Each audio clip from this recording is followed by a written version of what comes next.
जी मैं प्रशांत। और आप बच्चे लोग ये याद रखना, मेरे वीडियो को पर डे देखोगे है ना, पर डे देखो और उसके बाद रिवीजन करो, ठीक है ना। बार बार आप रिवीजन करो, मैं इतना गारंटी देता हूं कि आपका बेसिक्स बहुत अच्छा हो जाएगा और आप बोर्ड में भी बहुत अच्छा नंबर लाओगे, ठीक है। लेकिन आप पर डे आप रिवीजन करते रहो, अपने ऑल सब्जेक्ट सभी सब्जेक्ट पे ध्यान दो। कोई जरूरी नहीं कि आप केवल मैथ पे ही ध्यान दो। आप साइंस का जितना वेटेज है उतना ही वेटेज आपका किसका है, मैथ का है। उतना ही आपका एसएसटी है, वही आपका हिंदी भी पढ़ो ना, तो हिंदी में बहुत सारे डिटेल में उसमें भी जाओ। हर सब्जेक्ट को आप डिटेल से एनालिसिस करके पढ़ो और इवन अगर आप इस तरह से पढ़ते हो ना तो आपको बोर्ड में बहुत ही अच्छा नंबर आएगा। तो फिलहाल मैं ये एक्सरसाइज 8.2 जो का क्वेश्चन नंबर फर्स्ट का 5th पार्ट कराने वाला हूँ और टेक्नोमेट्री। और ये टेक्नोमेट्री में आप देख रहे होंगे कि बहुत सारे क्वेश्चन को एनालिसिस करने के बाद आपको धीरे धीरे इजी होते गए होंगे क्वेश्चन को। आइए इसको भी सॉल्व करते हैं। इस क्वेश्चन को देखिए, यहाँ पे दिया है क्या, 5 कॉस स्क्वायर 60। कॉस स्क्वायर 60 की वैल्यू बताइए। अगर आप देखेंगे कॉस स्क्वायर, आप चलिए रिवीजन कीजिए पहले। कॉस 0 की वैल्यू 1, कॉस 30 की वैल्यू कितनी होगी, कॉस 30 की वैल्यू बताइए, √3/2।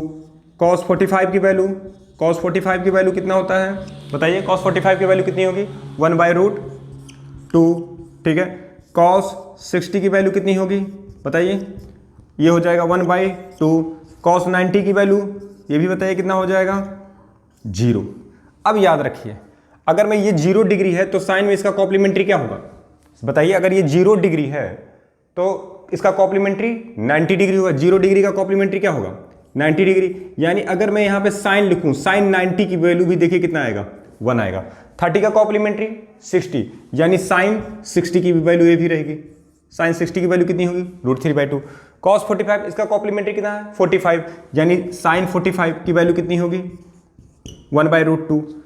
कॉस 60 यानी 60 डिग्री की कॉम्प्लीमेंट्री 30 डिग्री, यानी साइन 30 की वैल्यू, साइन 30 की वैल्यू भी क्या होगी, 1/2। जो वैल्यू कॉस 60 वही वैल्यू साइन 30, ठीक है।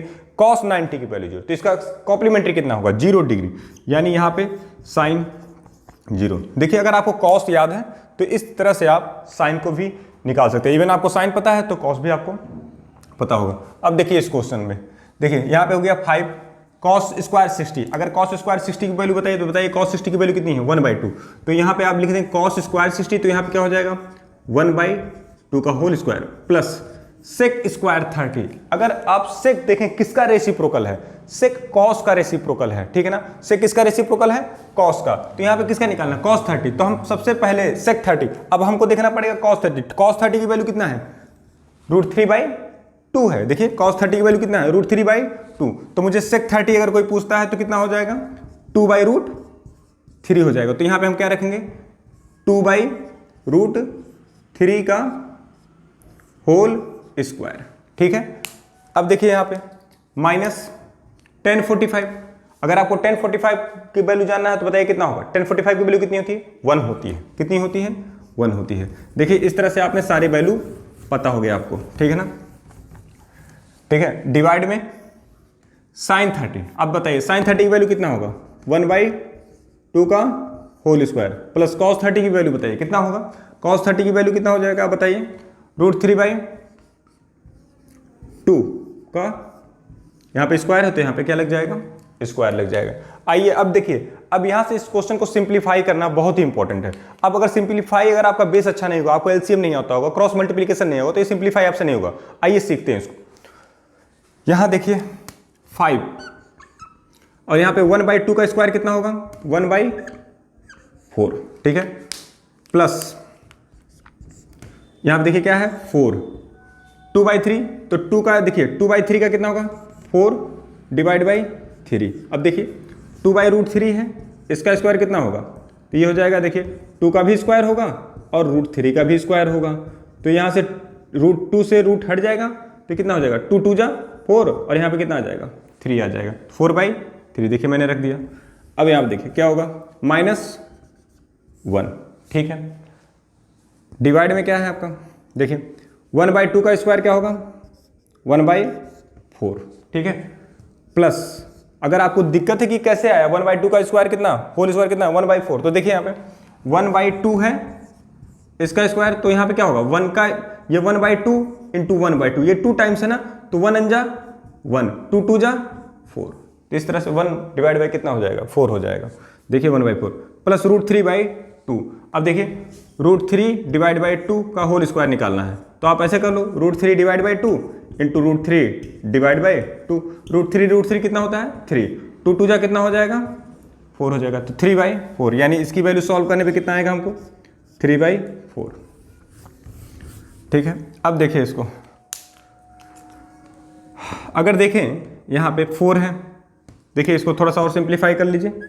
5 कितना है ये 4, यहाँ पे कितना है आप देखिए 4 4 जा 16, ठीक है 4 4 जा कितना होगा 16, डिवाइड में कितना हो जाएगा 3, यहाँ पे कितना है -1, डिवाइड में वही चीज़ देखिए बेस सेम है, यहाँ पे देखिए आप बेस क्या है सेम है, और तो बेस अगर सेम है तो न्यूमरेटर को क्या करते हैं ऐड कर देते हैं बिना एलसीएम और क्रॉस मल्टीप्लिकेशन लिए। देखिए यहाँ पे अगर यहाँ पे मैं आपको बताऊं, अगर देखिए यहाँ पे 2 है प्लस देखिए यहाँ पे कितना है आपका 1 डिवाइड बाई 4 है, और यहाँ पे कितना है 3 डिवाइड बाई 4 है। बेस क्या है सेम, तो इसको क्या कर देंगे न्यूमरेटर को, अगर ऐड है तो न्यूमरेटर को डायरेक्ट ऐड कर देंगे, तो 1 + 3 कितना हो जाएगा 4, और नीचे कितना हो जाएगा 4, तो 4 से 4 कट के कितना आ जाएगा 1 आ जाएगा। तो देखिए 4 4 यहाँ पे क्या है डिनोमिनेटर सेम है, आप रख दो ऐसे, और 1 + 3 कितना हो जाएगा 4 हो जाएगा, वो या आप ऐसे डायरेक्ट कर लो 1 + 3, बेस सेम है तो आप लिखो 4 और न्यूमरेटर को आप डायरेक्टली क्या कर दो ऐड कर दो। ठीक है, अब देखना यहाँ पे 4, यहाँ का बेस कितना है 3 है, यहाँ का डिनोमिनेटर कितना है, अगर कुछ नहीं है तो कितना है 1 है। देखिए इसका डिनोमिनेटर 4, इस टर्म का डिनोमिनेटर कितना है 4 है, इस टर्म का डिनोमिनेटर 3, इस टर्म का डिनोमिनेटर 1, अगर 4 3 1 इसका एलसीएम ले तो कितना हो जाएगा 4 3 1 का एलसीएम 12 होगा, कितना होगा 12। तो यहाँ पे आप ऐसे निकालिए, ये क्या है 12।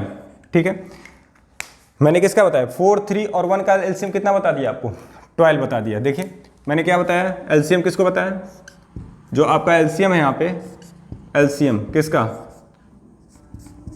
4 3 1 का एलसीएम कितना आ गया 12 आ गया है ना 12।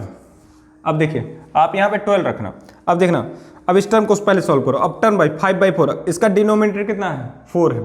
ठीक है, तो इसका डिनोमिनेटर 4 है, तो यहाँ पे क्या करेंगे इसमें सबसे पहले 4 में क्या जो आपका पूरे देखिए 4 3 1 का जो आया है एलसीएम कितना आया है 12 आया है, तो अब एक एक को डिवाइड करेंगे, 4 से डिवाइड करेंगे कितना आ जाएगा 4 3 जा 12, कितना टाइम्स आया 3।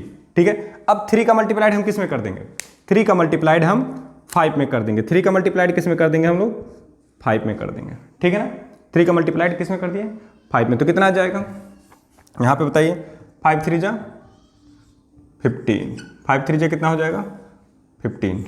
ठीक है, यहाँ पे फिर क्या है प्लस, इसको हटा दीजिए भाई।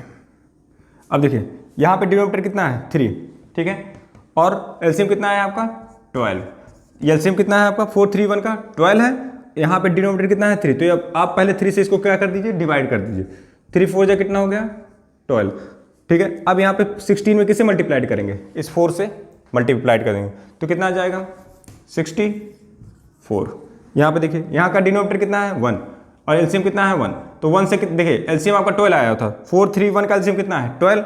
अब इस टर्म को सॉल्व करना तो इसका डिनोमिनेटर 1 है, तो 1 से क्या कर दीजिए डिवाइड करने में कितना आया 12। अब 12 का मल्टीप्लाइड इसके न्यूमरेटर में कर दीजिए, तो कितना हो जाएगा 12 × 1 कितना हो जाएगा 12, तो -12 डिवाइड में नीचे देखिए क्या 1 + 3 क्या हो जाएगा 4 डिवाइड बाई 4, तो 4 डिवाइड बाई 4, 4 से 4 क्या हो गया ये कैंसिल हो गया है, पहले ही हटा दीजिए इसको।